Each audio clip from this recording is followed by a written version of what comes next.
Grace and peace, everybody. We are back. Happy Tuesday to y'all. Hopefully you are having a fantastic morning.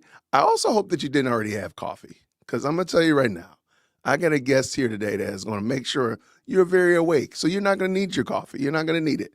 So go ahead and save that Starbucks, save your Dunkin' for tomorrow, because this is going to be a great show. Shout out to everybody who's already jumped into the best live chat on the internet. Everybody knows that I've been talking about it for the last couple days, that I'm going to have Ammy Kozak on. And guess what? We got Mr. Kozak in the building. He's ready to go. So with no further ado, please make sure you hit that like button. Please make sure you share this with all your friends as well.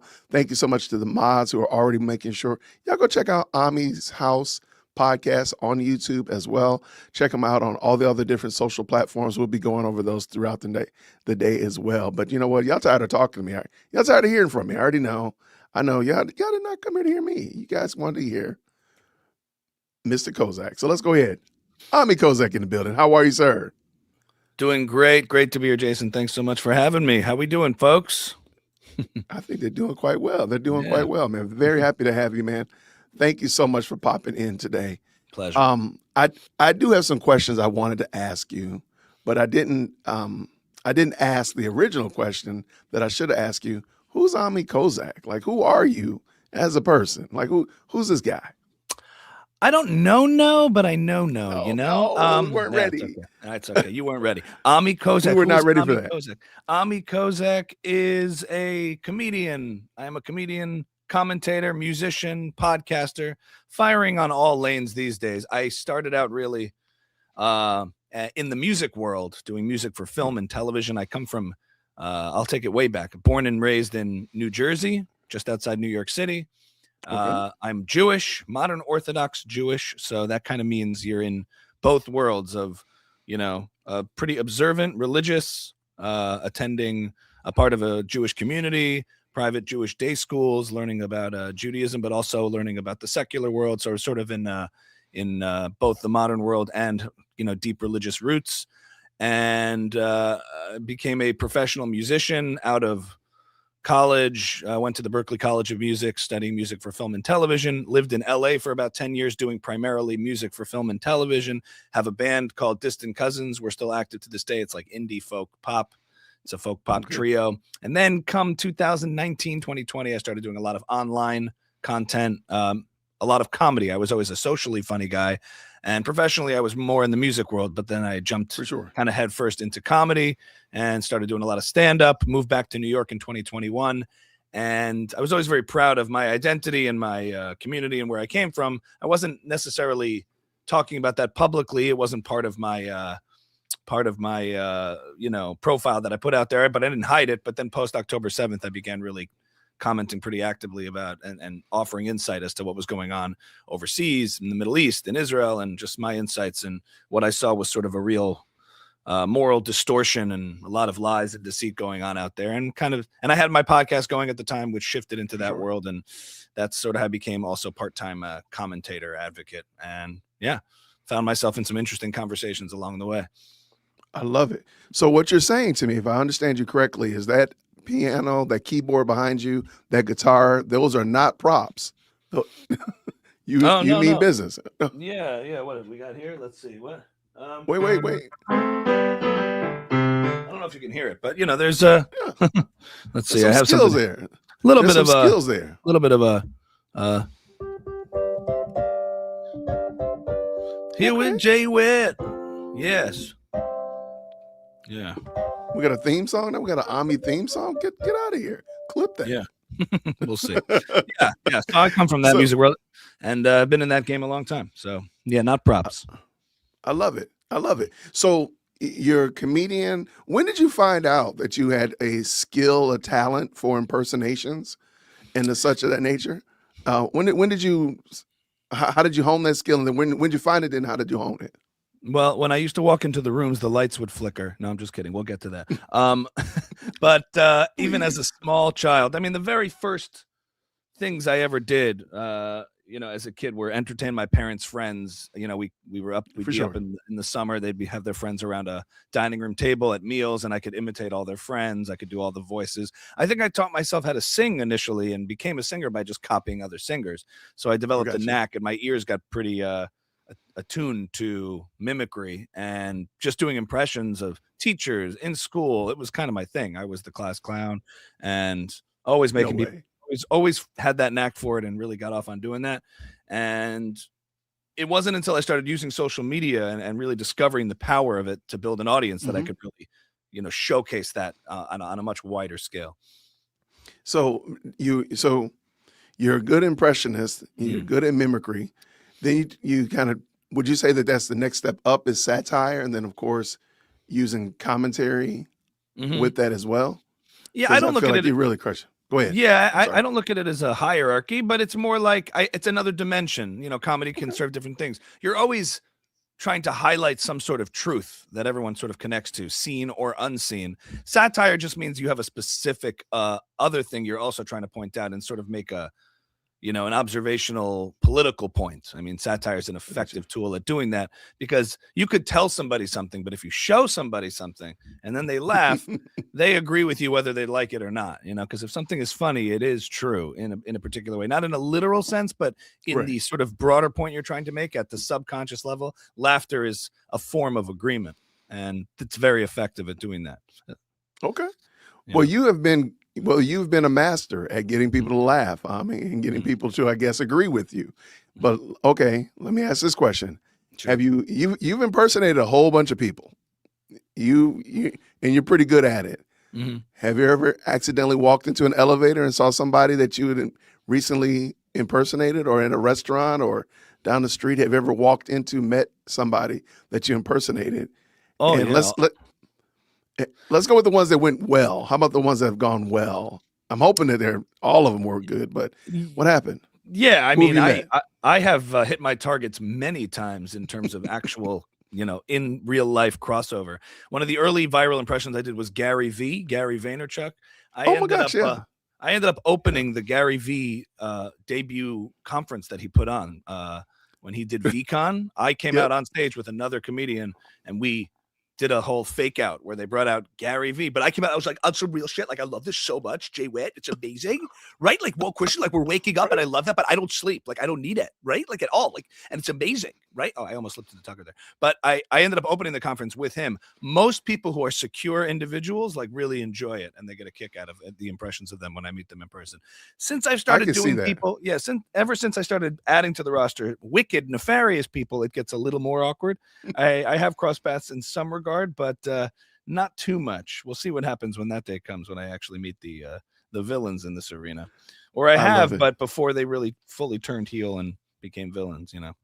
I've crossed paths with certain folks. So no, I can totally see. I can see Gary riding along with it. I can see him probably leaning in wholeheartedly on that, and he probably sat down with you and said, no, I say it more. I use the F-bomb more. I can see him probably actually feeding it. Yeah, Jordan Peterson has shared impressions. I've had a lot of the people I've done have shared stuff. I mean, I'll give you an example. Like this, the secure, good people who are like confident in their mission and their purpose, they always love it. The ones who are, I'm calling out the grift, don't. I did James Fishback recently to try a new one, the guy in Florida who's like trying to run in Florida as the governor. And he's just like, you know what we need to do? You know what's happening? If I ever saw a baby, I would ask for my money back. That's what I would do immediately. The very first thing is I would deport all of the Zionists in Florida back to where they came from. Go to Tel Aviv, go to Poland. That's what I would do. So I did an impression of him, and he did not like it. He said, this is the worst impression ever, blah, blah, blah. And I'm like, yeah, there you go. Surprise, surprise. Thanks for sharing, Okay. I love it. So you haven't had many negatives, if I'm understanding you correctly. Not a lot of negatives, but a lot of good positive. Jordan Peterson, Gary Vaynerchuk, and such like that have kind of leaned in on it and even supported you. I love it. Now, comedy, of course, we know is used to punch up. Sometimes it punches down. Sometimes it just punches all around the room.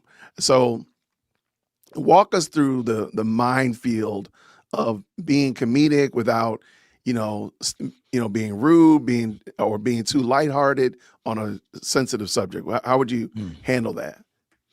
Well, or how have you handled it? Sorry. Yeah, the North Star is funny. Funny wins. If it's not funny, it doesn't pass the standard. Now, there's obviously certain ways to read the situation. If you're making light of something that you know, just happened, or the whole too soon thing of next to an event that was actually tragic. You know, you kind of have to just sort of read the environment and feel the sense of the pulse of that. And comedians sometimes get that wrong. But for the most part, you know, if there was something horrible, you know, I had a stand-up show on October 10th of 2023 that I canceled because just you could feel that people coming into the room, you know, it was so raw and so painful that, you know, no one was in the mood to laugh about anything. And I didn't even make a funny video for a little while because every time I got online, I felt like in a world that was so morally backwards, it was very hard to just joke around, because you can only really do comedy in an environment where everybody sort of agrees on the basic, actual same values at its core, and that everything else can be a joke. But if you have actual anti-Semites in the room, actual racists in the room, people who, you know, really believe these things and really mean these things, then joking around about them becomes very tricky, because you don't want an audience of people to laugh at a, you know, an edgy joke, a racist joke, even something poking fun at something, if they actually believe and mean the things that you're poking fun at, you know? So that needed, I felt, a course correction. But with time, you know, you find your ways of using comedy as a catharsis, as a way to heal a situation, as a way to get through it. You know, that's Joan Rivers. It's like, you know, if you can laugh at it, you can get through it. Comedy is medicine. So in a way, you can kind of help to, you know, making light of a situation can provide that catharsis, can provide that way to help process this kind of stuff in a way that has a healing effect, I think. No, I'm all about it. I'm all about it. Does your family, does your family still appreciate your comedy at dinner and family dinner time? You know, they'll never admit it, but I do kill at home, but only, I mean, you know, to a point. It's just that, you know, it's like watching the pre-show. It's like being at all the rehearsals, and then when you see it out in public, you're like, all right, yeah, you guys enjoy. They've seen the pre-show. Oh, I got you. They see it all the time. So, you know, they don't need to come to the actual show. That's for the people. And then the stuff I take home, you know, and when your kids are small, it's fun to have a fun dad to a point. You know, when I imitate their like friends, when after I played it, I'll do impressions of their kid, of my friends' kids, and they tend to enjoy that, or their teachers. So you find the areas that they can resonate with, you know. Wait, hold on, wait. Because I didn't ask you that. You are a dad. You are a husband, a dad. How many little people do you have? 4. Wow. Okay. Yeah. Boys, girls, girl. What's the mix? Girl, boy. Yeah. Wow. Okay. All right. Who's the favorite teacher that you like to impersonate? I'm a former classroom teacher, so nice. I appreciate good second grade teacher comedy. So sure, I'm here all for it. So feel free to unleash on second graders. You always, I don't know, you know, I'm not thinking of anyone too specific, but you have your range of styles of teacher. You know, you have the like neurotic but trying to be like calm one on the parent teacher. It's like, so she's doing well. We're struggling a little, just a little with the comprehension, but it's okay. You know, that one. You know, right. There's always that profile. There's the one who was, you know, who's definitely been through stuff, who's been on acid trips and was a former hippie and now is like settling down, like she's in her 60s. Right. Boy, does she have, you know, flashbacks in the middle of the class. Like, oh, you know, like I like those. Those are fun. The hippie ones, like the ones for Billy Madison, who like, you know, paints her face with glue and does Tai Chi while the kids are doing recess. You know, oh my, Miss Lippy, this is Miss Lippy's time, so stay outside. So there's those. You know, I love I run the gamut. So it repeats itself, you know. I love it. All right. So if you had to drop impressions tomorrow and only speak as Ammy, no characters, no voices, none of the others, what's the message you would most want people to hear if you were just speaking as yourself? That's interesting. I do think that, you know, I've always liked to make people dance with music, make them move, make them laugh, and then post October 7th and the October 8th moment, you know, it's making people think, like not taking for granted a lot of the things that have infiltrated our culture with so much grievance and victim mentality is a lack of gratitude and appreciation for, you know, how good we have it in our Western civilization for good reason. These are values and cultural things that are worth protecting and conserving. A lot of the grievance comes out of luxury, whether it's on the far left and you have sort of the upper middle class college kid voting for Mamdani because they feel they want to be oriented towards some sort of purpose and feel virtuous and signal that virtue to the world. And then on the woke right side of things, just having no sense of appreciation for the matters of degree to which countries are better than other countries, which countries generally are good versus generally are evil.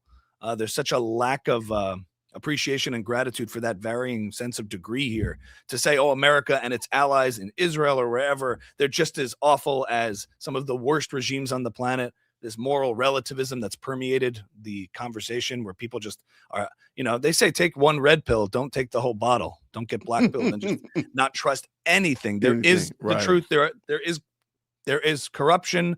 Absolute power corrupts absolutely. There's distrust, and the government in some respects, in certain instances, have earned that, but don't lose your discernment. Don't lose your ability to use critical thinking. Don't just play blind tribalism.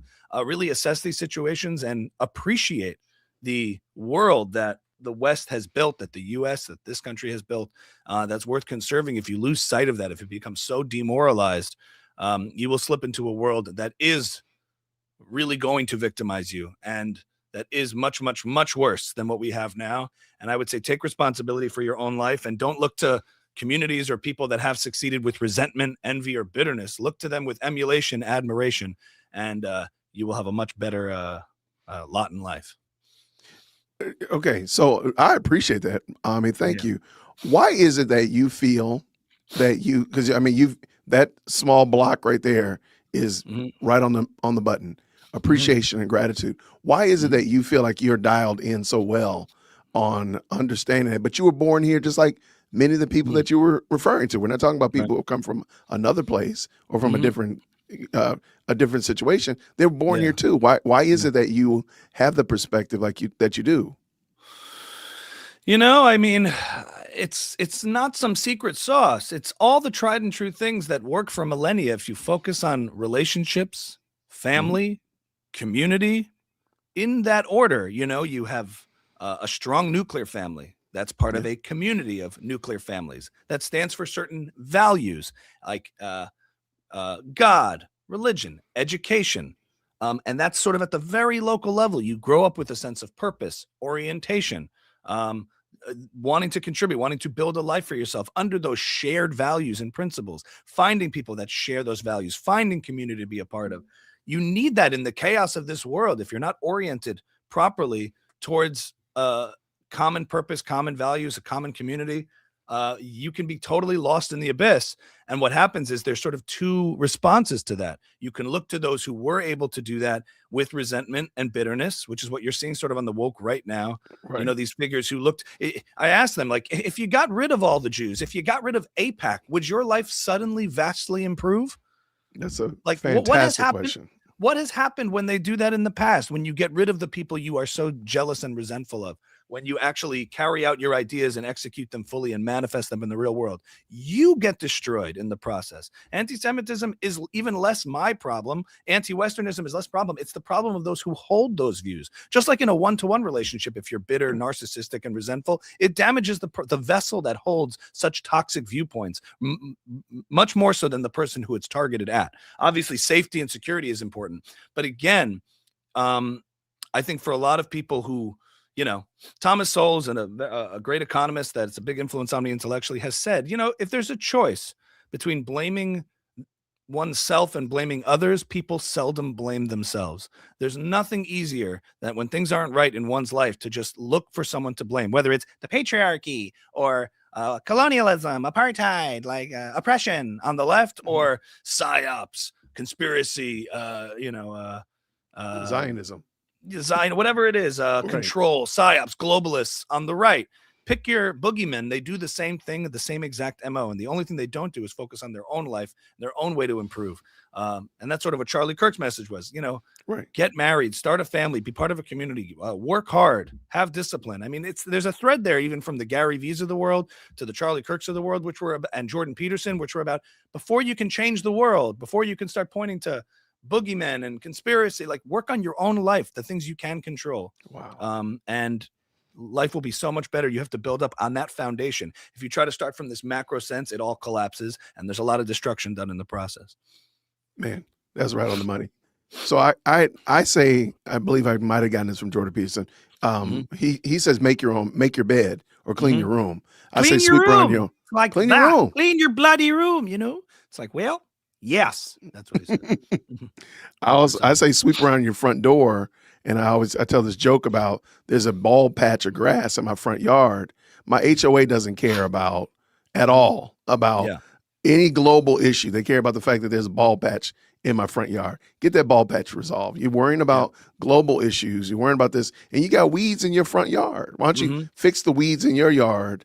And it might actually help the weeds in your neighbor's yard, which conversely will help the neighborhood if y'all just start working on your own yards. So I think you're right on the money there. I absolutely love it. Okay, I got a question for you. Sure. And we'll take this one seriously. We did kind of joke that maybe you would answer some questions in character, but this is a good question right here. Thank you so much. 1882 question. What was the takeaway after doing a podcast with She Who Shall Not Be Named with Candace? What was it? What was the takeaway? She who shall not be named. The takeaway?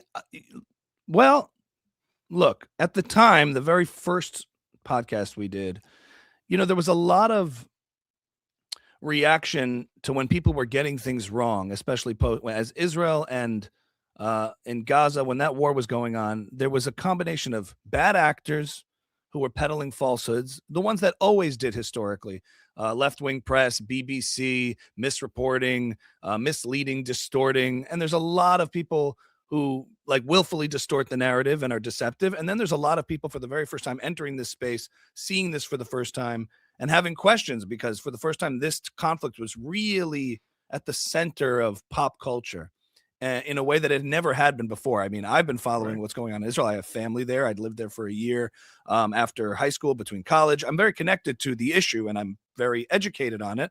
But a lot of people were entering with questions, curiosity, ignorance.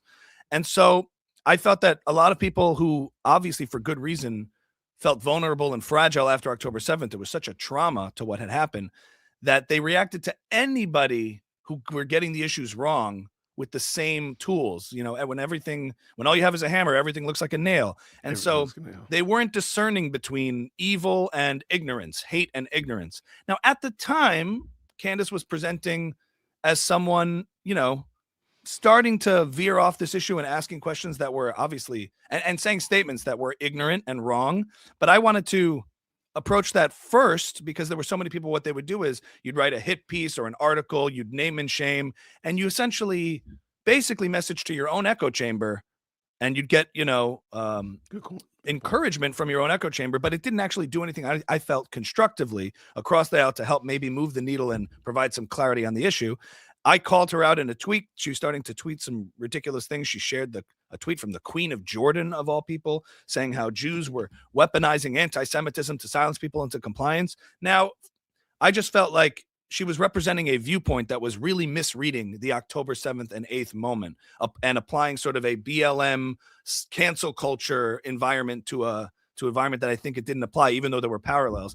And there's two approaches there. You can sort of name and shame and scream and yell about it and get all upset. But I figured, hey, here's an opportunity. I did call her out rather firmly on Twitter. I think she had been a fan of some of the other early impressions I had done. And she invited me on the show to discuss it. So I was like, okay, this is an opportunity to show how to have a civil dialogue, an educational opportunity to demonstrate my view. I'm not afraid of people getting the issue wrong. And I don't think people in the Zionist or Jewish community should be afraid of ignorance.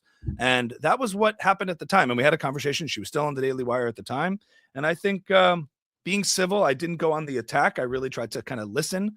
And I felt at the time there's a difference between ignorance and hate. And hate is one thing, and that should be dealt with accordingly, and ignorance should be dealt in another way, because there is this middle that can easily be corrupted by all these dangerous, nefarious actors and pathologies. And then there's the people that actually peddle the dangerous pathologies. There's a difference between the two. So I wanted to make an attempt to do that. Now, we had a civil conversation. I think it was received really well. And I left it at that. About a few months later, she kept going down the rabbit hole, and I think demonstrated herself to really be much more resentful and wicked and have actually bad intentions. But I felt it was necessary to button up our first conversation, revisit it. And it was sort of post Kanye West and, going DEFCON 3 on Jewish people, not some Jewish people. Candace kept inserting the word some every time she would quote the tweet. She would misquote the tweet. And I started to see, I really didn't appreciate, having that first conversation, in good faith, and then seeing her patterns of behavior continue. And then we had one more final conversation. I debated Dave Smith on the episode, and then we did a follow-up episode, just her and I. Thought it kind of ended decently. It was a little more contentious. And then the day after that episode aired, she airs an episode. I thought we had reached an understanding, but then the day after, an episode was aired where she doubted the Mengele experiments and said, I just think, why would you do that? It just seems really, really bizarre, like a waste of time and supplies, and started really insinuating, like, just introducing more and more toxic, gross, offensive, dangerous ideas, distortions of history, really, really nasty stuff. And then after that, I was just like, you know what? It's starting to be very, very clear that she's not a truth seeker here with intellectual curiosity. There's a lot more of a wicked, nefarious game going on. And so, but, I still stand by the conversations as demonstrations and how to, in a measured, calm way, deal with ideas you find objectionable. And there's a difference between the person and the ideas they're putting out. Someone could tell you in their heart they don't feel a certain way about anything. Fine. I believe you. That's what's in your heart. I can't tell you what's in your heart. It's sort of like a left-wing tactic to say what's in people's brains and their hearts. Right. I could say, fine, you say you don't feel the way. I don't care what's in your heart. I don't care what you feel inside. I'm judging your behavior. And right now we've entered currently not the marketplace of ideas. We are now in the marketplace of conduct. Okay. So whenever you hear this, oh, well, then come on and debate me. Let's discuss it. Just remember, we're discussing conduct at this point, not ideas. And I think we've seen that, especially post Charlie Kirk, and how Candace is handling Erica Kirk, his widow, and the things she's doing and stooping lower and lower to the depths of real, wicked, evil types of behavior. And people like Tucker, who are doing all these kinds of things to sort of mainstream the worst ideas that have been put to bed for a long time, we're judging conduct. So let's remember to make a distinction between conduct and ideas. No, I love it. Since you brought that up, I do want to ask, what do you think about the way that Tucker and Megan have been dealing with Candace? And let me throw Brandon Tatum in there as well. Do you feel like they are fair dealers? You think they're just trying to, be measured? What is your thought about how they're dealing with Candace? And of course, what you already know, who Candace is. Well, each one of them are slightly different cases. Again, I think we like to label everything under one thing, but human beings are complex, complicated creatures. Everyone has their own avatar online that we're judging in this theater of internet commentariat. That's the world we judge. And behind that scene, there's all kinds of complicated relationships abound, So let's take, for example, I don't know, Tucker. I think Jeremy Boring said it well, is much more shrewd. I don't think Candace even knows what she doesn't know. I think it's become very evident as far as her actual knowledge and understanding of the issues is very shallow. And it's more that she's a creature of provocation and self-aggrandizement, wants to keep building the audience, keep provoking. I think if she made comments about Israel or Jews and no one reacted to it, like not a single click or, not a single reaction, not a single ounce of impact, she would have moved on. She admitted it in her conversation with Tim Dillon when she said, want to know the truth? We were only going to do one episode on Brigitte Macron, but then when they reacted to it the way they did, and Tim was like, ha, ha, ha, yes, of course, yes. So I think that that's what drives her, provocation, self-aggrandizement. I think Tucker's engaged in a little more of a political project. Jeremy Boring talked about this on Trigonometry, where he really feels this kind of playing into this grievance culture of sort of the Christian nationalists feeling, of America being drifted from its Christian roots, and also this maybe it's an axe to grind with legacy media in the form of Fox News and current new media in the form of Daily Wire, and wanting to exert his influence and his impact. And also there's I don't like to jump to the conclusions of, he's funded by Qatar and bots and all that kind of stuff. I mean, I do think bots elevate his content, but he's got an investor from a VC firm connected to Qatar in some ways. So there's this weird pivot he's been doing on radical Islam and trying to sanitize the things in the radical Islamic world while trying to demonize things in the West, which is a very strange thing to say, like, look how beautiful it is here. It's beautiful. I mean, and I care about Christians. I care a lot. And then he'll talk about how, Christians who are protected in Israel and yet ignore slaughter of Christians around the world under a radical Islamic country. So, and how the populations of, Egypt and, countries across the Middle East have been de-Christianized. He doesn't say a word about it. So obviously the thing about Tucker is he plays a different game and he's more shrewd about it. He'll never say explicitly that he hates Jews or even hates Israel. He will say he hates it, but then say he loves it. He plays a game of confusion rather intentionally. So you can never quite pin him down, and he creates a sort of intellectual fog. I think that the purpose is to demoralize and create a whole wedge issue between the sort of things we've all commonly agreed upon values-wise in the West, and then he can seize that for impact and influence. I'm your guiding light. I'm your guru. Come with me. I'm America first. Meanwhile, he's been doing everything to demoralize the Trump coalition, demoralize people's faith in the West and Western values and principles, while saying, I'm the guy you can trust. Also, mainstreaming people. He says, I don't hold these horrible views, but I'll have everybody on who does, and then I'll just be like, wow, that's interesting, and he'll sanitize them and make them palatable. So it's a very he's I think one of the most dangerous in with regard to his conduct. And then you have sort of cowards in this space who will not properly stand up to these nefarious actors. Megyn Kelly seems to clearly be one of them, playing this game of under the guise of I was behind the scenes. I had this other thing. Who, people don't like to be demanded to make statements and do things. I can understand that can be annoying, Correct. but that should have no bearing on your actual positions. If you're a free-thinking, rational individual with principles, then just because someone demands you to do something, that doesn't mean you shouldn't do it by virtue of the fact that somebody was nagging you. And it wouldn't. I'll give you an example. Megyn is pro-life, right? I presume she's pro-life, anti-abortion. If a bunch of people in the pro-life movement began demanding she say something pro-life, would she become less pro-life because other pro-lifers are annoying? It's like if you go to any movement or anybody on the same side of a political issue, there's a lot of disagreements and a lot of people saying you're doing this wrong or you're talking about this issue wrong. But who cares? If you're a real free-thinking, irrational actor, not motivated by emotion or temperament, then you still come to your similar conclusions regardless of others annoying you. But you've just admitted that you're reacting emotionally to these things. And I think it's a cowardice. She doesn't want to lose the audience or compromise on whatever Candace has popularized and lose her audience. I think Megyn Kelly has lost the audience a few times. She went up against Trump. Remember, he's like, there was blood coming out of her everywhere. Remember that whole conversation? She lost the Trump crowd because she thought she could go against Trump. So she came back around to Trump. Then she was on NBC, I think, and sort of played the progressive journalist thing and then had to apologize for a joke about blackface or something. Got canceled from that. So that didn't work. And now she comes back into the fold as a MAGA conservative. At the end of the day, look, I think, it's very disappointing. I think she's, presented herself as principled and at one point, and I appreciated that. And I appreciate her being outspoken, not just because it conveniently agreed with me. I obviously did agree with her points when they were more pro-Israel. But regardless, I think hers is also a shortcoming of conduct, a lack of moral courage to actually call out the nefarious actors. And I can understand that if you have a personal relationship with somebody, if you've been to Tucker's house for dinner and you have a personal relationship that goes beyond the public avatars that we all watch, that can compromise you a little bit. It's kind of understandable. I get it. If I had a really close friend who was saying horrible things online, but he was somebody I knew for years before all that, it would take me a little longer, I would presume, to come out publicly on my show and condemn them. I might call them personally. I might try to talk to them. But then eventually it would get to a point was what I'd owe the audience as a commentator. Like Ben said, hey, listen, we're friends behind the scenes. I've known them for a long time, but these views are terrible. And what they're saying publicly is really objectionable. Here's why. And I think Megyn's going to regret the position she's taken with regard to Candace because, like I said, this is not about ideas. It's about conduct. And I think she sort of drew her line in the sand there. And I think it'll be a big strategic mistake and not just a moral, ethical one.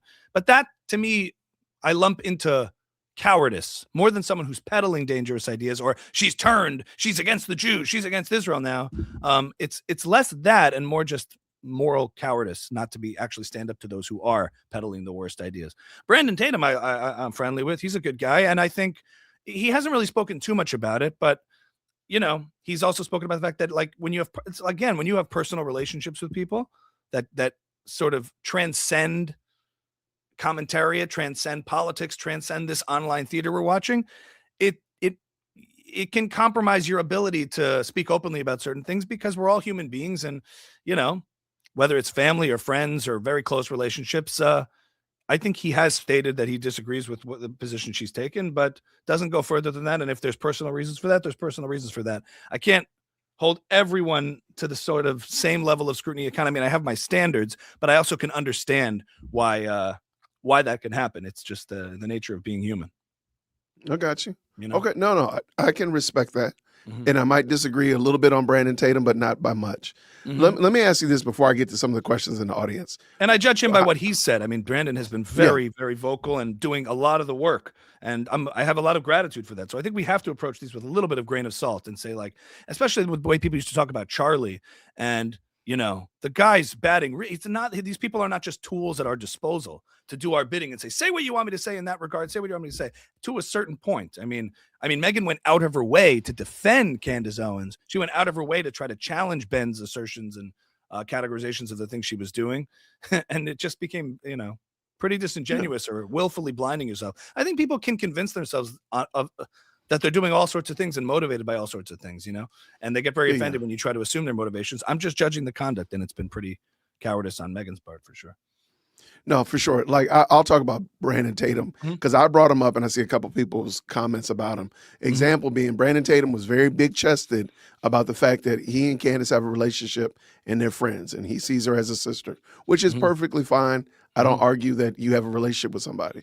However, he also made a lot of hay about how he loved and respected Charlie Kirk and actually gave funds to the Kirk family, went on AmFest and brought that big check out and all that kind of stuff, because he wanted everybody to know that he supported Erica Kirk.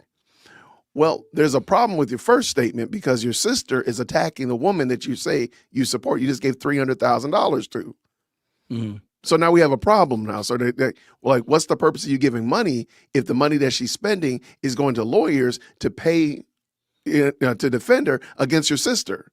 So that's where I have a problem with Brandon. I'm like, I understand what you're saying, but I don't think that you've thought this all the way fully out because that doesn't work. Like you're going to have to do something about this. You can't support Candace, sell her merch, be her merch distributor, and then also support Erica and give her funds when you sell a shirt on her behalf.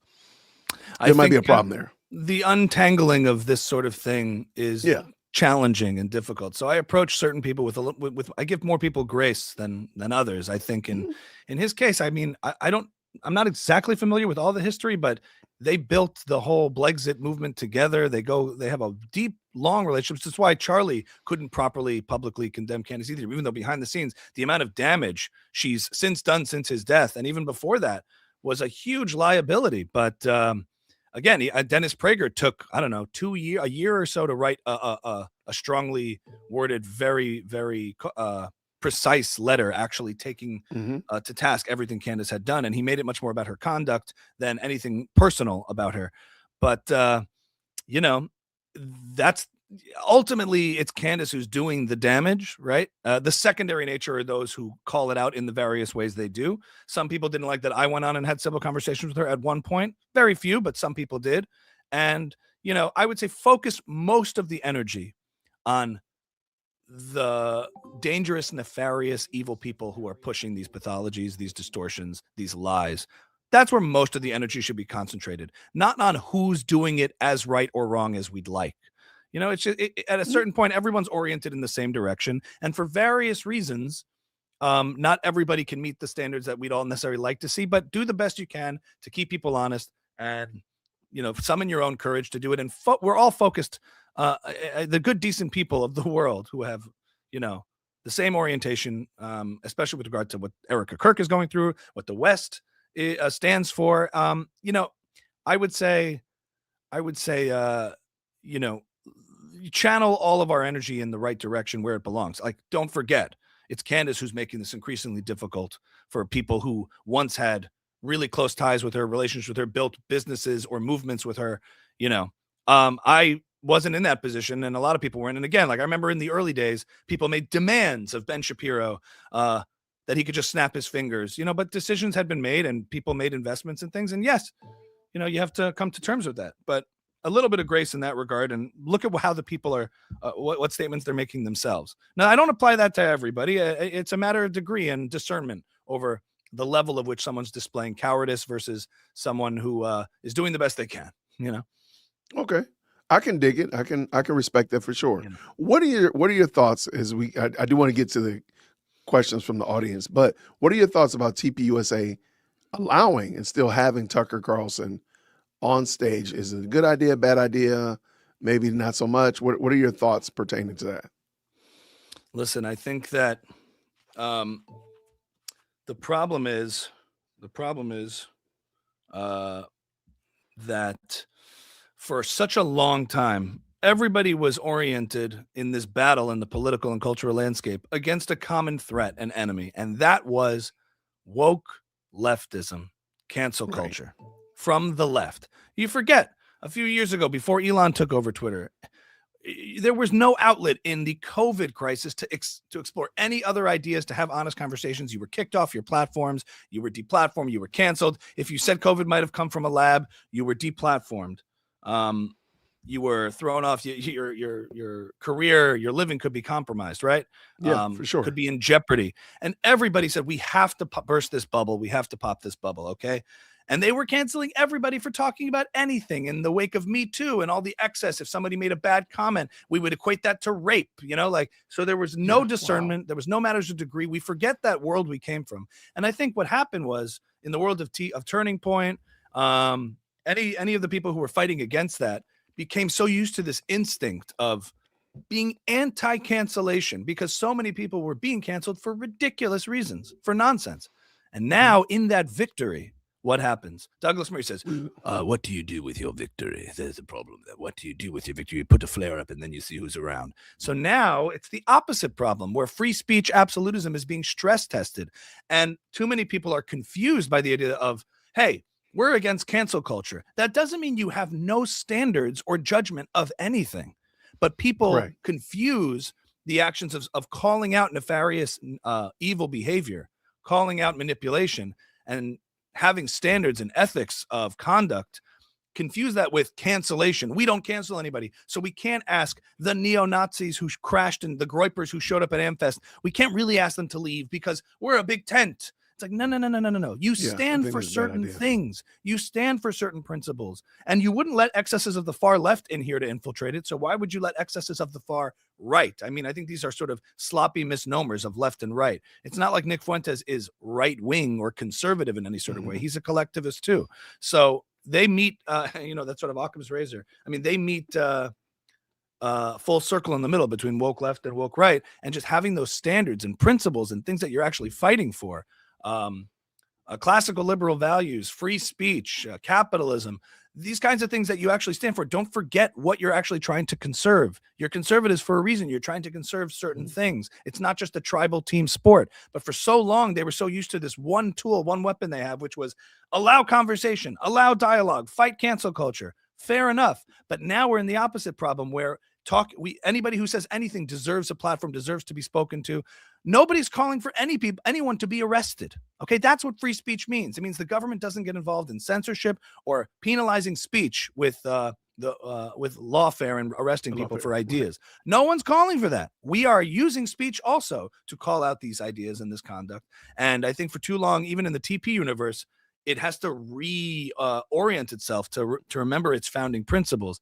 And as a result of that, what slips through the cracks in losing sight of that are people who for a long time were on the same side, oriented against the left, like a Tucker Carlson. And now when he's starting to have ideas that are really beyond the pale, outside the box, really, I think, are doing a lot of damage, they have a lot of trouble drawing those lines. And that's what I think is required in order to have a sustained coalition going forward. If you want to be united around common principles, you actually have to get rid of those people that don't stand for those principles, that cause demoralization and confusion. Tucker, I think, fits the bill on that.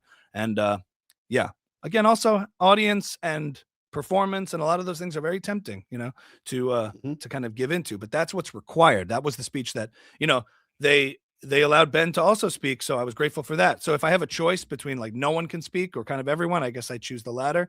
But again, you have to have certain grounding principles to in order, if you have something worth preserving in this fight going forward. Otherwise, you hand the left a victory on a silver platter, by being the caricature they once called you. Right. Okay. Wow. Real quick, let me take a quick detour. How do you study for your characters and your impersonations? Do you just watch tons of their content? Do you just how do you do it without hopefully not become a method actor, but how do you study and prepare for that? Yeah, a method actor in this regard would not be good if I walked around the house like, what time's dinner? I don't know. Is it steak? I love steak, but I hate it. It's bad for you. I think it's one of the worst foods, actually, like terrible. I'll have a bite. Everybody has their own sort of formula. It's like a puzzle piece you're trying to unlock. You watch enough things and you sort of pick up on the quirks and idiosyncrasies of different people. I've always been able to do that, perceive those various, very subtle things that people do, the way they move, the way their eyes move. If they have a certain laugh, style, inflection, melody, you can crack the code. And then, with Trump, it was the lips. I used to kind of do a Trump, whatever, but then once you do the mouth, you got it, Jay. It's unbelievable. Once you get that mouth movement down and the eyes and the lips, it's perfect. That's what it is. Once I got that, it was totally unlocked. I could say anything I wanted to say and probably had the best words. Probably. And you know that. So different people have their different things. So it's not too academic a process. I don't, I'm not studying with notes and assessing. You don't have sort of watching, internalizing the person, and then you channel them. I love it. Mm-hmm. I love it. All right. Here's a question. Jason, I have a question that might help the other artists and writers and creators that Ammy could give a take on. How do you handle criticism? I believe that this is how we learn. Perfection is not learning. And you know what? I'm going to ask you, Ammy, to answer this question as Jordan Peterson. Aha! Well, it's like, I don't really like the way the question is formulated, because you can't handle anything unless you internalize it, and get into the belly of the whale carcass, and look how the whale might be criticizing you out through the blowhole, oriented towards the bloody heavens. Otherwise, you could wind up in the abyss, So I would not try to be exceptional, but just to try and orient yourself properly in the world. Stand up straight with your shoulders back and be a bloody lobster. So that's what I would say. But in truth, the truth is, the worst kind of criticism is the one that you kind of agree with, If you agree with what somebody says, then it stings, Sorry, I'll give you a minute. But I would say, criticism can be good. It depends if it's constructive, if it's helpful, if it's true, I'm the most critical of myself, and I don't take it personally. As long as the criticism is really about the craft of the art that you're doing, then it can be helpful. If it's hate, it's hate. I just kind of ignore it. But criticism that's constructive, whether it's about a joke, stand-up video, if it's meant to improve it, take it for what it is. It's not me, it's the bit or the joke or the character or the whatever it is that I'm engaged in to make that better. So separating the art from the person helps to, if you don't internalize it as sort of a damning of yourself in any sort of way. Right. Like if a joke doesn't land in an act, I'm like, all right, that's annoying, but it means the joke needs work. I'm okay. Got it. Okay. I can respect that. I'm going to have to come back and ask you what in the world was the point about the lobster, but I want to keep this game going. I'm troubled now. I'm messed up. 1882 says this last question. Does Ammy think that she, and we're talking about Candace, is a true anti-Semite like I think she is? I mean, I guess the short answer, at her core, I think she's a pro-Candace person. Anti-Semitism is very useful to her. And ultimately, the orientation, this isn't making any excuses for it, is like using, I think in the way that Fuentes is an anti-Semite, it's not quite the same. Fuentes is really an ideological creature with political motivations and agendas. So Fuentes' anti-Semitism is fueled by his confessed suspicion that he proudly talks about of world Jewry, world power, talks about how we need to execute the leaders of this Jewish occult. And I think he really believes that.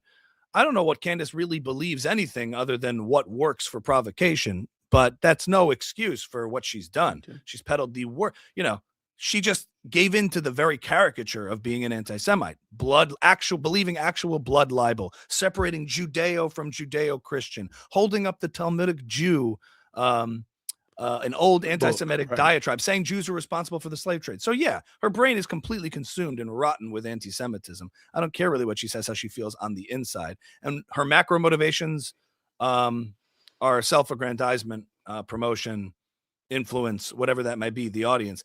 And pathologically, I would say so. I'm just careful to use the term. I'm not holding back from using it, but it does get overused and applied in ways I don't think is applicable. I think in her, it's even worse than it's as bad, if not worse, as being a true anti-Semite, is using the anti-Semitism in every caricature under the sun and every trope. She's really an example of the brain rot that anti-Semitism causes. So I'm trying No. to even be over precise in my answer because there's more to it than that. I feel like anti-Semitism isn't even accurate enough, given what she's Wow. done. It's that and then some. Okay. Wow. Mhm. All right. Well, thank you. Next question. Thank you so much, Ben. What do you think of the Daily Wire's videos about Candace? And I'm going to ask you to answer this Mhm.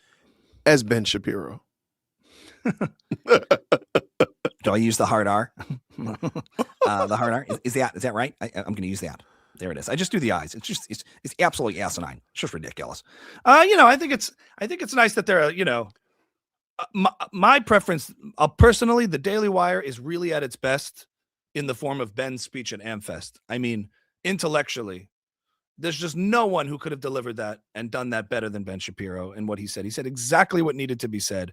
To me, my hat's off at the highest regard intellectually when Ben does a long form video on Tucker or Candace or names them in his speech and explains exactly why their behavior and conduct is so objectionable and damaging.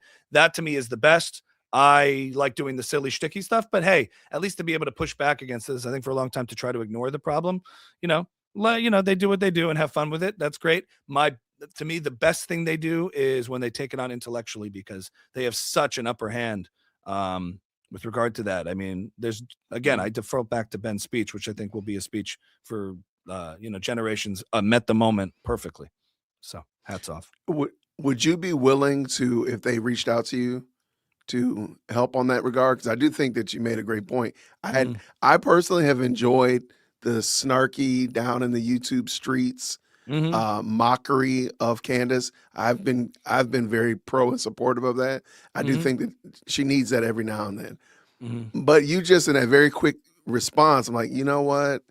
They probably should get out of these YouTube streets. They probably need to come back up to the suburbs. So if they reached out to you, would you be willing to help them at that or point that out to them? If you called Ben, do you think that would, or do you think they should continue like they're doing now? I guess that remains to be seen if we cross paths. I appreciate when it's fun when they do that stuff. I just think also the things that they do that no one else can do, especially in the online space, are when they do the real intellectual exposés and unpackings.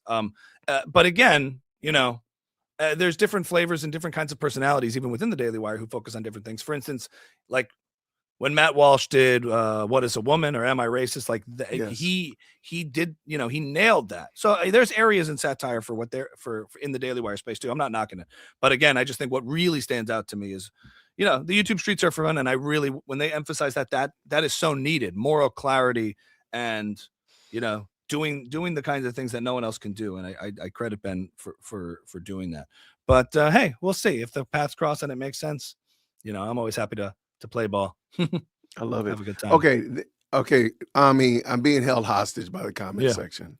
I'm just gonna have to they want it. They just need it. I wasn't gonna do it. I'm gonna big screen you. They just want an impersonation of Candace. You could be Candace ordering her drink at Starbucks, Candace going to the car mechanic, whatever. Just give these people what they need, Ammy. They want a Candace person. Can you tell me the woke Christian? What's the woke Christian origin? Oh, okay, real quick. So when I started this channel, and I can't get it cleaned off. Sometimes it still pops up in different places. When I started this channel, I was addressing Christians who were professing to be woke.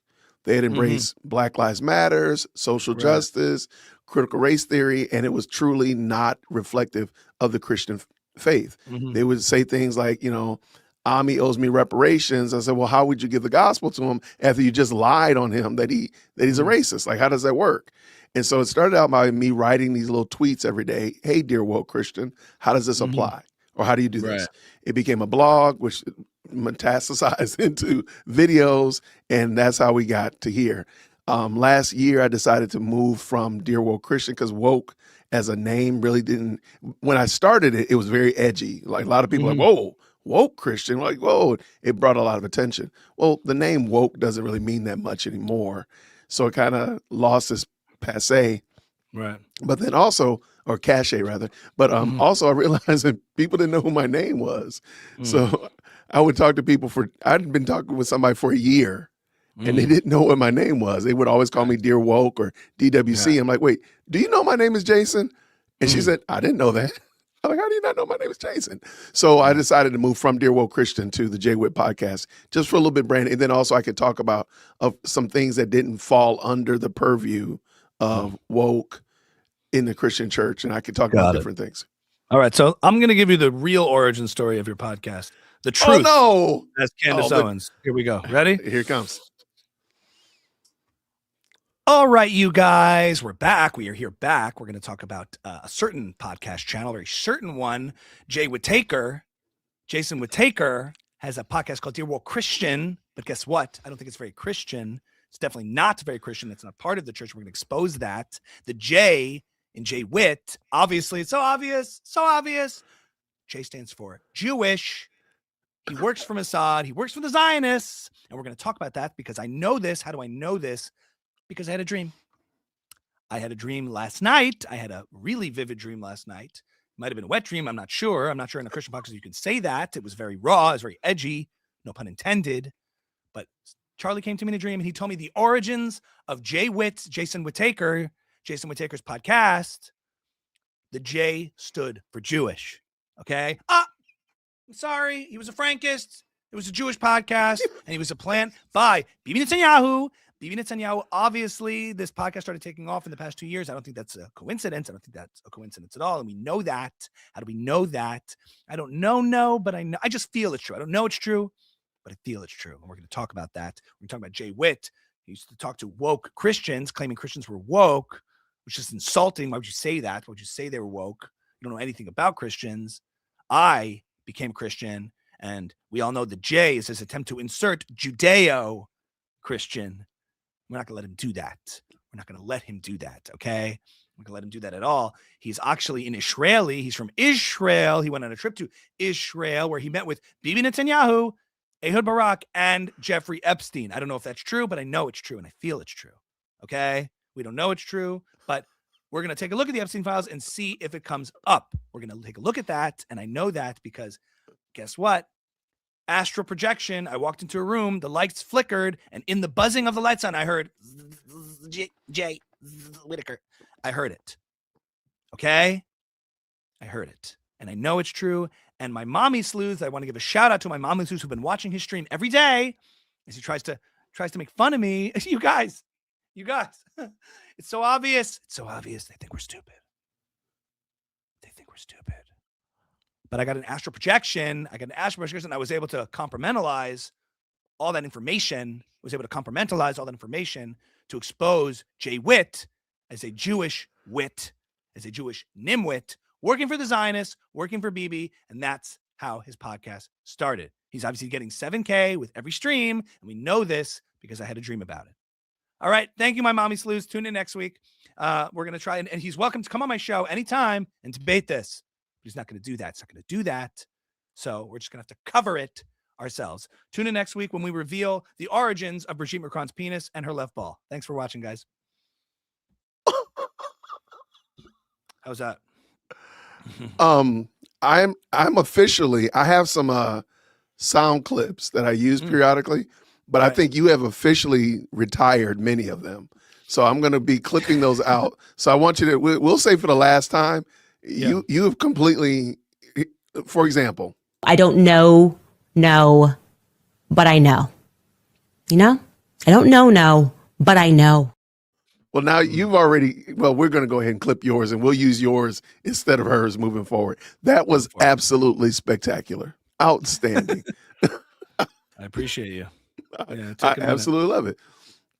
And it took a minute. I mean, you nailed it. I love it. Thank you, man. That was well done. I love it.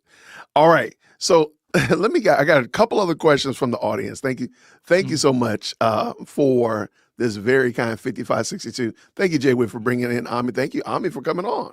I appreciate him coming through. Okay, I was a certain Blue Moon said this. Thank you with the 10.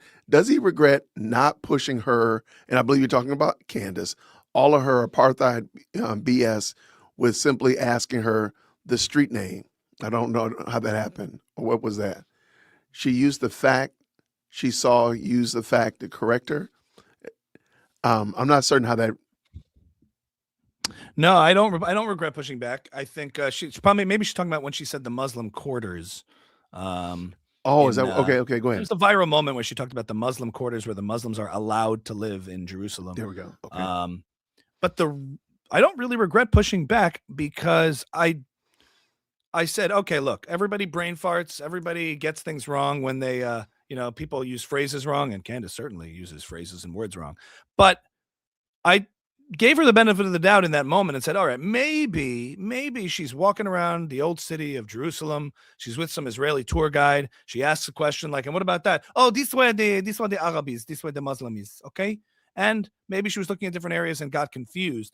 I think in doing so, it exposed and revealed, how ignorant she was about the subject. And eventually, what people don't realize is in that whole exchange, it ends with her saying, maybe I got it wrong.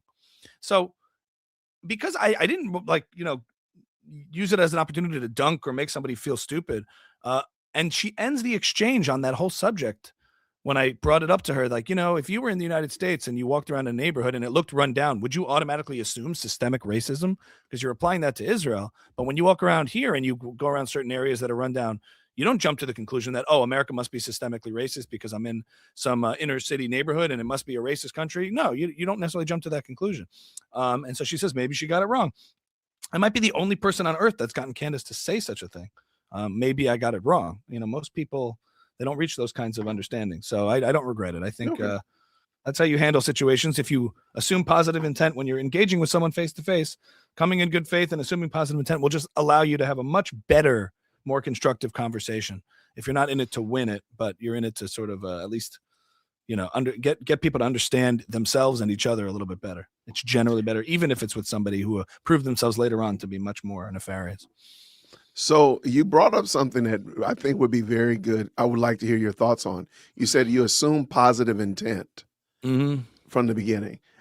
I don't feel like Candace does that as it relates to Erica Kirk or Turning Point USA. Everything comes from a place of, I know something's wrong. I know Ammy's up to something. So whatever, and I want to go down that street. I'm going down the street that Ammy is doing something wrong. So any answer, any non-answer, any picture, any text message is always has to lead to that way, or I'm going to have to reframe it to keep going in this direction. Do you agree that that's probably why she's causing so much chaos, is because she doesn't come with the belief that somebody has good intentions from the start, or maybe just got something wrong? Yes, but I guess there's just a palpable difference between Candace of 2022, 23 and Candace of today, Correct. So you just take it as it comes. People's conduct over time, as it keeps getting stooping lower and lower and lower, reflects certain MO and certain motivations. Maybe they were more concealed back then, but eventually, if you're going to make the call to engage with someone face to face, depending on what your intentions are. I mean, if you're going on Piers Morgan, it's basically combat. You're trying to win. You're trying to get your point across. You're not really engaging in an open civil conversation across the aisle. That's not what that show is. That's not what that show's intention is. Everyone's sort of trying to make their point, and it's much more combative. And that's the style. If you're sitting on a podcast engaging with somebody, it just tends to be most effective to, if you're going to make that decision and say to yourself that there's something good to come out of this, then it's, even if you really strongly disagree at every level with the person, it's probably best to because otherwise you just get caught up in the ad hominems and personal attacks and defensive positions. You don't really get anywhere. You don't really build anything. So back then, I think she had demonstrated signs of real profound ignorance, some bad intentions, but not fully yet. And as time went on, it got increasingly worse, and obviously worse and undeniable. People forget that. They project onto the past what we have seen since. We've seen the behavior since Charlie Kirk's death in her conduct, and now have a perception of her, which is accurate. But it's hard to necessarily apply that perception to 2 or 3 years ago, and where things stood. You know what I mean? Okay. There were hiccups of bad intentions, and I had seen that over the years, but certainly not to the extent that we've seen now, which changes the perception and read of a person. Okay. I can rock with it. 2 other questions about Judaism and as a whole. Do Jewish people actually use the Talmud? Do they use the Talmud? Certainly, depending on your level of observance. The majority of Jews in like the diaspora, across the majority of the Jews as a whole population wise are secular and not practicing Judaism. But those that do practice Judaism in the, you could say more the Orthodox, modern Orthodox conservative world that practice Judaism use the Talmud, sure. But I think in that question, it's important to point out that whatever I'm not assuming any bad intentions in the question, but the way the Talmud is portrayed by bad actors on the woke right is selective passages and misrepresentations and distortions. So if within that question, someone's trying to ask, do Jews take those passages literally to what they say? The answer is no. But the Talmud is thousands and thousands of pages of legal interpretations of Jewish law to try to make determinations about practice and ritual in Jewish law that records conversations over centuries between scholars and rabbis debating topics within the Torah.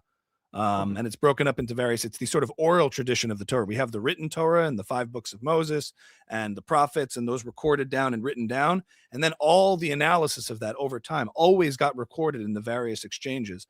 And so using the Talmud as a framework, a legal framework, because Judaism is a living, breathing practice of ritual, of what to do on the Sabbath under certain things and holidays and those kind of things. There's a whole legal framework of religious practice and ritual that the Talmud extrapolates on, and everything gets recorded down and passed down. So, if somebody selects a certain passage in which somebody said something critical as Jews were living under, say, Christian, at the height of Christian persecution of Jews, somebody said something offensive about Christians in hundreds and hundreds of years ago, and it got recorded. That's not a dictate of what Jews are supposed to believe now about Christians. It's a recording of a conversation that took place, which one could understand in the height of Christian persecution against Jews during the Crusades or things like that.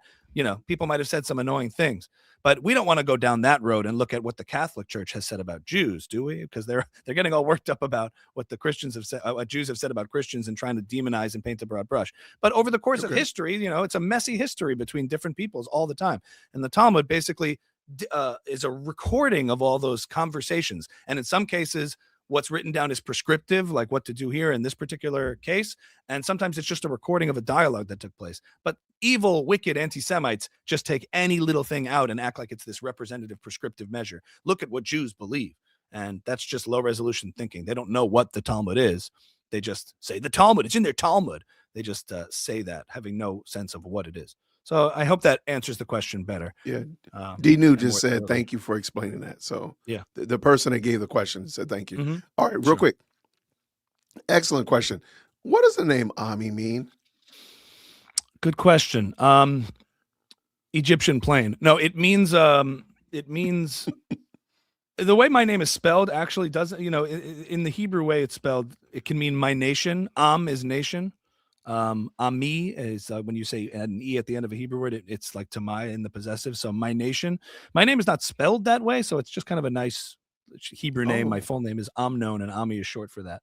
But Ami, the word Am generally means nation. It could also mean, I think in French it means friend, but that's generally the. It's a Hebrew name short for the word Amnon, which is just kind of a Israeli name.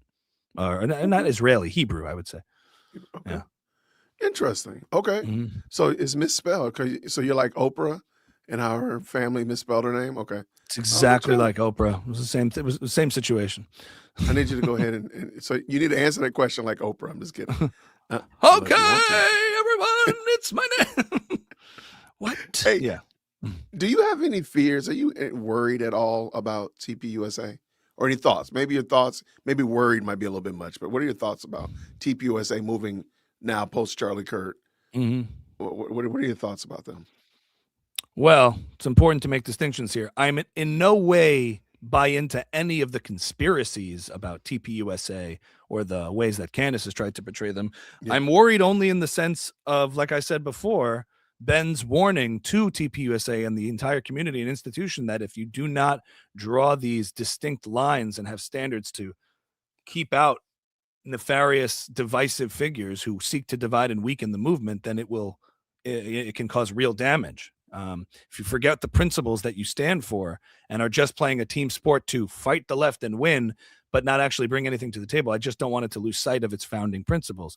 And it takes, Brendan, I heard Dennis Prager say recently, like, there's good and there's evil, and there's no shortage of either one, but there's always a shortage of courage. Courage is the scarce resource. You need courage. Mhm. And to go against the grain, even on your perceived own side, and call out those nefarious actors who are wicked and divisive and seek to weaken you, that is important, and that's what's called upon. And so my hope is they can summon the courage to do that and not give in to the temptation of audience capture or things like that. But that's my hope No, for I them. can totally dig that. Mhm. Okay, I like that approach. Thank you so much. 5562 says this is a dope interview. I agree. All right, we have a fantastic guest. I love it. D79, D News, I apologize for this. What is this? She says that BB isn't a real Jew because he doesn't look Jewish, because he's white. Mhm. I'm so confused. Are you Yeah. familiar with this? I'm familiar with the accusation. There's different ways to delegitimize the Jewish community. So some people will say the Jews have no connection to the land of Israel. There's no indigeneity. There's no history. There's no ancestry. Then some, and it kind of comes from, I say, Nation of Islam or the Black Hebrew Israelite community, will say, oh, no, the Jews do have a connection. It's in the Bible. Those are the Jews. But the Jews of today aren't real Jews. They're imposters. They attribute it to some conversion from the Khazars, and so this Turkish people, they make up some kind of other falsehood conspiracy to try to separate Jews of today with Jewish history. So either the Jews had nothing to do with it, it was never Jewish, but that can't be denied. The archaeology, the history, the Bible, sure. I mean, it's undeniable, the Jewish connection to the land of Israel. So the other strategy is to say, okay, they do, but these aren't Jews. Now, Jews have been in a diaspora, so when they were expelled, basically, if you go back to ancient or biblical times, let's go from here. Jews are enslaved in Egypt. Mhm. We can even rewind that. I mean, Abraham, right? Founding father, patriarch of Judaism, is told to leave the land and go into what was then called Canaan and became the land of Israel. Over the years, Jews were in the land and then had been expelled by various empires. The Babylonian, I don't have to get too far into the history, but over the centuries, and they built, they were expelled at various times, and then out of the land of Egypt, out of enslavement from the Egyptians, they came into Israel. They conquered Israel. They settled Israel. And made it part of, and there were various kingdoms that were set up. They built the first temple. They were then under the Babylonian Empire. They were kicked out of Israel. They returned to Israel. They built the second temple. That was sort of in the time of Jesus. And then under the Roman revolt, the Romans who executed Jesus, they kicked the Jews out as well in about 70 AD. And the Jews were then, in that period, a couple thousand years ago, they were then kicked out and dispersed throughout various lands. Some ended up in what were called Sephardic Jews in Spain. Sephardic Jews originate in Spain, North Africa, parts of the Middle East, and others ended up in, Jews were often merchants on trading routes, so they ended up in various different parts and were part of different populations, and that's why you have a range of colors that are Jews are part of a multi sort of racial ethnic family under the one tribe of being Jewish, and maintain their traditions, but over time ended up being part of other populations too, adjacent to those populations, and so you have a range of colors within Jewish identity, but essentially rooted in Judaism and Jewish practice and Jewish peoplehood. All Jews. And all originated from the Levant, which is the geographic area of Israel. And so, yeah, that's how Jews. And we're not indigenous to Europe. They say go back to Poland, go back to Europe. We were not indigenous, and certainly weren't welcome there. And they were kicked out of various things. There was the Spanish Inquisition that expelled Jews. There were, the Holocaust in 30s and 40s. So we can go into the history of Jewish history. It's interesting and riddled with persecution and oppression and horrible, in Russia and Eastern Europe, pogroms, which were, demonstrations that involved slaughter and persecution of Jewish communities. A lot of it was rooted in early Christian anti-Semitism. Jews were framed as Christ killers. Jews were, framed in all sorts of various ways. And that's what the word blood libel comes from. There were these conspiracies developed about Jews that on Passover they would secretly steal Christian children and bleed them for matzah, for their matzah crackers. Just the craziest kinds of conspiracies you could think of. Wow. They were all, that was part of just the culture, deep rooted in Eastern Europe. Jews were kicked out of and persecuted in Muslim countries, less so in the heyday of Islam, but still increasingly, especially closer to, as Jews. If you look at all the Muslim countries that used to have thriving Jewish communities, they were all kicked out. So, then and that's that's why it's really great to have a state of Israel for a homeland for the Jewish people. So that's the short answer. That Jews have spanned the globe as they've been kicked out of their ancestral homeland, and about 51% of Israelis, of Jewish Israelis, come from of Sephardic Mizrahi, come from North Africa, the Middle East, and are non-white, you would say. And the white Jews from the Eastern European, I mean, to white supremacists, Jews are not considered white. It's only to the leftists who consider us white colonizers that we're considered white, because some are more white passing. But we've spanned the globe. Yeah, I love it. Well, man, okay, this was a less serious question, so I really need you to dig deep. Ammy, can you please ramble about the demon scratching you and do the Tucker Carlson laugh while talking about the tickling it was, how ticklish it was? That was your best moment. Thank you, 10-4. All right, you ready? I know this is hard. I know you got to go deep into that wound. I know you got to go back into that place of hurt. I was molested by a demon. Yeah, it was tickling me everywhere. Started with my feet. Stop. And he started sucking my big toe. I kind of like that, actually. That was really, really nice when the demon was doing that. But then he started tickling me, and then I became totally molested. Stop. I love it. I love it, Tucker. Keep laughing for me. Keep laughing for me. I love this so much, and I hate it. Are you from Qatar? Anyway. Well done, sir. Well done. I love it. Your impressions are spot on the money. And of course, everybody appreciates Tucker Carlson's laugh. Well, I say appreciate as tongue-in-cheek as I can. They appreciate that. What other qualities do you see really standing out with some of the people? And of course, the Tucker Carlson laugh, the seems like he's debating himself when he says one thing and does the other. Any others that you really like, qualities that really stand out about some of your impersonations? Oh yeah, I always noticed that the ones I admire, of the people I admire, you got Jordan Peterson's got I agree. Ha! Well, his laugh is ha ha ha ha ha. Well, yes. That was always something. Trump's lips are. Yes. Great guy. We love that. Jay Witt. He's great. He's a really great guy, Jay. We love Jay. We love Jason. He's Whitaker. Is that what we call it? Like Forrest Whitaker, right? Forrest Whitaker. He's got a lazy eye. He's a great guy, but he's got a very lazy eye. Forrest Whitaker. We know that. Okay. Right.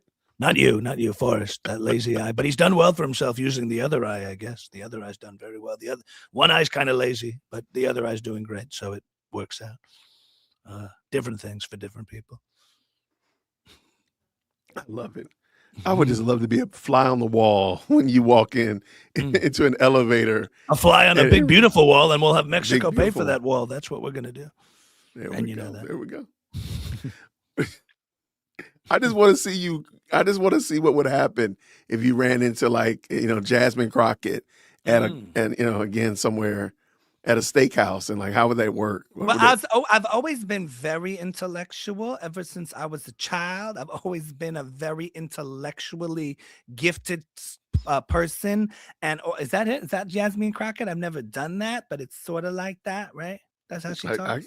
I've always sad to say that is how she talks. Like math.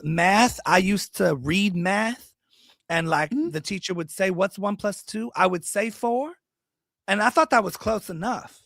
That's how intellectually inclined I was as a child. Wow, I might have just unlocked a new one for you. Never done that before. Oh, I didn't know that. I just was literally just throwing it out there. Just want to see. That's well, how you're I welcome. Do it. That's how. Well, okay, now make sure I get credit, and when you do the next, when you do that, make sure credit me. Credit your boy. You got it. I love it. Yeah. Thank you so much, man. Let me make sure. I think we hit all of your questions. I appreciate you. Give us as we get ready to land the plane, how about this one?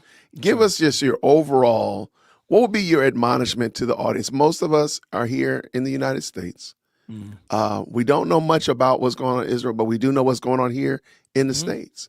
And what would be your admonishment for us to maybe start working on some of those things that Ben talked about and what you spoke about earlier about taking care of this stuff here? What would be your admonishment there? Of what to, a parting word, so to speak? Yeah, Here we'll do today? parting words. Yeah, I'm sorry. Yeah. Oh, I mean, yeah, I remain optimistic that what we're seeing right now is vastly overrepresented by a minority of people online that are really demoralizing the culture. We tend, our attitude is always that things are increasingly getting better in the world, but we always think it's getting worse, And I think that the problem is that you have a concentrated minority online that makes a lot of noise on the far left and the far right, and it gives you a warped picture of reality. When in fact, I think there's really millions and millions of good people out there who aren't doing that and don't believe the worst ideas that are sort of on the ascent because they're busy working, building up their families, building up their communities, doing good work at the individual and local levels, and they don't have time to immerse themselves online in this battleground space. So they're not fighting it necessarily because they're too busy and consumed with real issues, but they're not buying into it either. But the problem with that is that because it's a fractured majority, all focusing on their own lives as they should be, there's an opportunity there for people to really influence the culture and the politics in a very bad direction. And then people can find they wake up in a world they don't even recognize. So at a certain point now, it makes sense that people come late to the party to realize what's been going on. But I think it is time for that counterpunch, to push back against these narratives, to fight for what's worth preserving, our values, our common values, our shared values, to be proud of being American, to be proud of our history, to be proud of what America stands for, which is a place where you can be whatever you want to be as long as you don't violate the rights of other people. You can build your own communities and your own, you can live by your own values as long as you don't violate the rights of other values. And that's sort of the shared thing here, that we believe in liberty. We believe in separation of church and state. We believe in capitalism. We believe in freedom. And we believe that these Western values are better than oppressive, tyrannical regimes, that are better than authoritarianism. We believe in merit. We believe, and we honor these things as we should. And we believe in comedy. We believe in humor. We believe in humor with good intentions. We respect the ability of those people to express themselves, to build audiences, and I think that stuff is sacred. It's part of our culture and it's part of our common humanity. We believe in Judeo-Christian principles, and we shouldn't be apologetic or shy away from those things. And we should be courageous in calling out those who do stand against those things, who are anti-Western principles and values, who demoralize and confuse and make you doubt. It doesn't mean you should avoid all the warts and all of our history, but also keep everything in perspective with regard to, what has eliminated some of the worst evils in the world. And being able to, there's disagreements that can be had over to the extent to which America can be involved in foreign affairs and foreign policy and foreign aid, all, totally valid and up for discussion and debate. But just because you can have disagreements over to the extent to which America should be involved in one conflict or another, you shouldn't necessarily blind yourself to assessing who the good guys are and the bad guys are in, say, Israel versus Hamas. You can say, I don't know how America should be involved. It's an open question. But morally, I can still share my support for those people who share my values. And if you look at places like Israel or allies around the world to the United States, it's very important to know that they share American values of a free and good and prosperous and virtuous society. And I think people fall into a lot of distortions about the conflict in that regard and confused, saying, well, I have questions about America's involvement. That's one area. But all these people hide behind that issue of this just being about foreign aid to really peddle very dangerous pathologies. And you can't let yourself succumb to that. Remember that it's worth fighting for and worth preserving. I love it. Thank you, man. Thank you. Yeah. So there is a question that popped up, and it's more about your preparation. So real quick, how long does a skit take for you to complete? And I'm going to add to this one. Thank you so much for the $2. The other voice, is that you usually, or is that somebody else? It's me. Is you. How do y'all Yeah, do that? voice. Okay. So I kind of want to, all right, so take us behind the scene. Like how long does that skit usually take? And then how do you do that with the Yeah. voices? Depending on how elaborate it is, from inception to posting, maybe my record's 30 minutes, if I Okay. think of something and then film it, could 20 minutes, 30 minutes for a nice easy production, quick one. Sometimes if it's a longer monologue to cut up, could be an hour and a half to 2 hours, but I generally think of the idea and post on the same day, Got it. Okay. And the voice, because it sounds like you're arguing. I just knew it was like a kid or like a producer or something that was Yeah. doing that with you. Mhm. That right there has got me stunned me. I thought it was another person. Really, No, this is it. you just Just me arguing with against me. yourself. Yeah. Oh, okay. Yeah, Does listen, that anybody- voice, see the voice? Are you serious right now? Do you really believe that's the guy right here? See him? Or sometimes it's like, what do you mean? It's like, off camera guys. There's different kinds of people that speak off camera. Oh my God, really? Or, that guy, this guy, straight guy. Now I feel bad. Like I'm like maybe I should have known that. Mm. I mean, now I feel like I should have known that. Okay. Well, it became a little cumbersome to film both characters, so I figure I'll keep a voice off screen. And then sometimes, if it makes sense, I will film myself in both. Just takes a little longer. I got you. So now you've kicked the beehive, and now people want to know a little bit more about the craft. Do you have a favorite impersonation or impersonator, and a favorite comedian of your own? Well, I grew up in the 90s, so guys Uh-oh. like Robin Williams and Jim Yeah. Carrey were real early, comedic heroes of mine on the screen. They did some stand-up too, but the screen characters and the things there, I really identified with that. I'm also a bit of a polymath being a musician, so Jamie Foxx is also really up there for me as a guy who can do all the things that I connect with, from music to impressions to comedy, acting, that kind of stuff. You have your goats of SNL, your the Daryl Hammonds, the Frank Caliendos, the sketch comedy icons. Frank is one of the best straight up gifted impersonators, like nailing voice and mannerisms and things like that. I'm trying to think of recent people, but yeah, I think I covered it. There's a bunch of guys in there of the impressionist comedian types who are great. Okay, so let me ask a question, because I was raised on Saturday Night Live, but I stopped. I don't think they're funny anymore. But let's just say you could go back in time. Is there a Saturday Night Live skit that you would like to be a part of? I just literally thought of it, so I apologize if that's too off the cuff. But I'm like, man, there's some. I'll give you a little warm up. We had a snowstorm here in Georgia back in 2014 that completely obliterated the city. It is the most embarrassing thing that has ever happened to the city, bar none. Okay. It's called Snowocalypse. And they brought on, I don't know the comedian's name. They did the newscast, and they brought in this guy who was like an antebellum white man. That skit, it is so funny, and it was so offensive that SNL you can't find it on their page at all. I found it, and I have a copy of it, and every now and then I watch it because it's just so funny. He's just making fun of all the things that we did. We all got on the highway. We all got stranded. It was just it was the best. And so if I could go back, I would love to just sit second chair to watch them do that, because it was exactly what we deserved. Atlanta deserved all of that. As ridiculous as he made us sound, we deserved it. So do you have one like that? Anything within the Chris Farley or Will Ferrell heyday would have been great. Those guys can just, the way they can riff off the cuff is great. I also love Key and Peele, by the way, of the modern sketch stuff. There's some of the funniest stuff that has been made in the last decade is Key and Peele sketch comedy, and as impressionists too, and character actors, they nail it. So love their style, and anything with Will Ferrell and or Chris Farley would have been a lot of fun to be a part of. Those sort of epic elite cast member like heydays of SNL. So and now I'm just asking a question. I notice when you're doing your skits and when you're doing your impressions, you don't make a lot of attempts to actually look like the person. So sometimes you do put on the Tucker Carlson wig, by the way, spot on.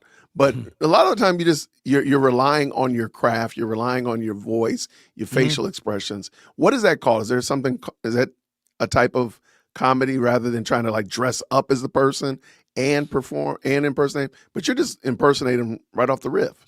Yeah, I think it's cooler that way because then you I really agree. see the essence of the person that's being channeled when there's no, there are professional impressionists or impersonators that will dress up like show up to a Michael party Jackson. dressed up, Yeah. or Michael Jackson impersonator.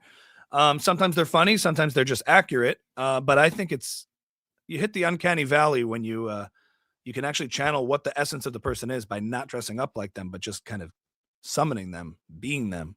And then you're really showing and exposing the core of the person, the essence that everybody sees and doesn't necessarily perceive, No, I totally get it. So that's And why I was I wondering if that intentionally, was a I don't put on a Candace wig. Everyone's like, where's the Candace wig? Where's the Candace wig? Sometimes I do. When I had an interview with her and the demon, I did it just to make a distinction between, her and someone else.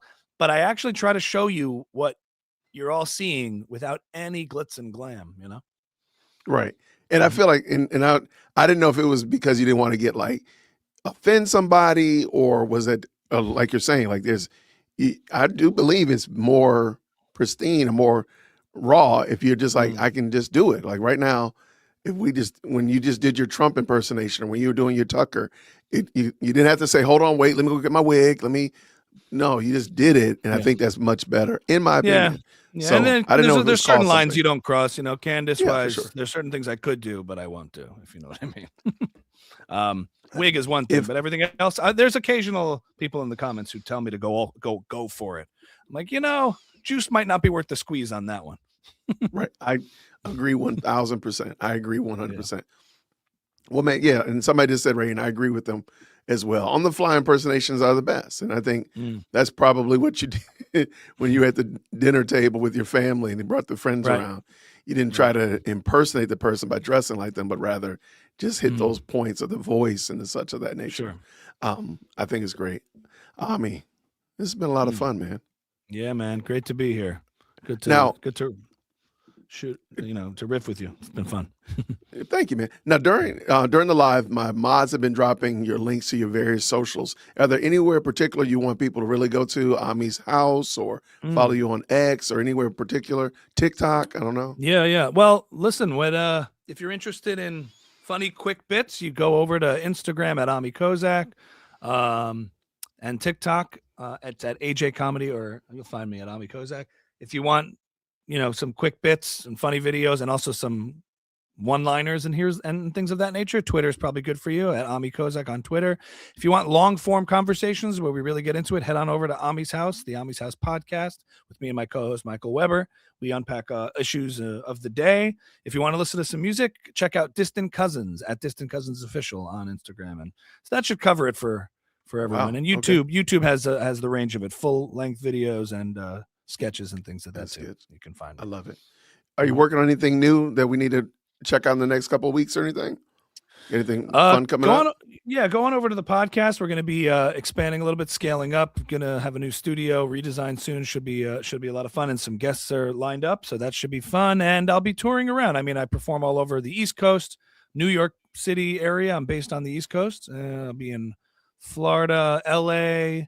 So keep a lookout on my social media for if I'm coming. What's to up your with city. Georgia, man? If you want, I got to make it down there on my way to Florida. Yeah. Ammy comes down to Georgia. What's up? What's up? Yeah, man? Let's make it happen. We'll put together a live episode, and I'll do some stand up. Sounds good. I love it. I love it. All right. Well, sir, thank you again, man. I really do appreciate it. Take your time. Thank you for your time today. You got it. Guests, if you don't mind, can we just flood the chat with Ammy? Live chat. Just let him know that we really appreciate him, even though we're going to misspell it, but we do appreciate him nonetheless. Please tell your family hello and thank you, sir. I'll drop you back, but please have a great, fantastic rest of the day. Thank you, sir. Thank you, Jay. All right. That was Ammy Kozak. Ladies and gentlemen, thank y'all so much for the great questions. Those questions were fantastic. And I think he had a great time. We'll try to have him come back, of course. Hopefully didn't run him away. But thank y'all so much for the great questions. Thank you so much for being such a supportive audience. It really does mean a lot. I'm glad that we were able to have him come on, and it means a lot that he took the time to tap in with us today. So if y'all don't mind, do me a favor. Make sure you like this video. Comment. Let me know what you thought maybe was the best impersonation. Maybe we need to do just a straight impersonation episode, right? Maybe we have him come back and just impersonate the whole show. Maybe that. No deep questions. It's all sketches. Maybe that's what we'll do. We'll see. But y'all, thank you so much. This evening, I will be having a conversation. I have my panel discussion with the ladies tonight. We're going to be talking about did feminism lie to women? So I'm looking forward to doing that. But y'all know we're on winter break. Chief Executive Second Born is at the door. She wants me to take her driving. So I'm going to go take my kid driving. Anyway, y'all have a great rest of the day. I'll see you all this evening at 7 o'clock. Grace and peace. Thank you so much for tuning in to another episode of the Jay Witt Podcast. If you enjoyed today's show, please do me a favor and hit me up with that 3-piece special. Like the video, subscribe, and of course, share it with somebody who would also enjoy this type of content. And make sure you leave a comment because I do pin the best comments to the top. So thank you so much for tuning in today. And until next time, everybody, grace and peace.